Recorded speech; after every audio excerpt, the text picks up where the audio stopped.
ሰሃቦች ለምን በክብር ስም አይጠሩም? ስማቸው ከክብር በላይ ነው። ሰሃቦች ጋሽ አቡበክር ስዲቅ ልትል ነው ወይስ እኔ አቶ አቡበክር ስዲቅ አው ደግሞ ያኔ hatta ሌሎች ስሞች ቢሆን ሼክ الاسلام አቡበክር ስዲቅ፣ ኢማም አቡበክር ስዲቅ፣ ሐافظ አቡ ሁረይራ አይደለም። ይሄ ስም አቡ ሁረይራ የሚለው ከዛ የበለጠ ነው።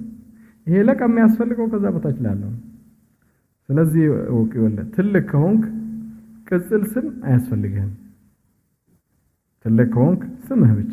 አሁን ትልልቅ አይማዎችን ተመልከተ። ኢብኑ ተይሚህ ብለን እኮ ነው የምንጠራው።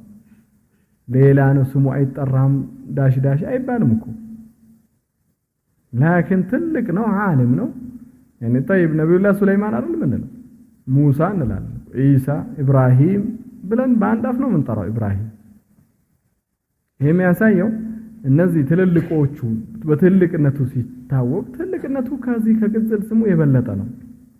ለዛ ስታይ ይሄ ነው። hatta ሰይዱና ማለት አሁን አንዳንድ يعني አለቃችን አቡበክር፣ ሰይደትና አይሻ፣ ሰይደትና ኸዲጃ ይሄ ራሱ ከሰለፎች አልተገኘ በል በስም መጥራት ነው።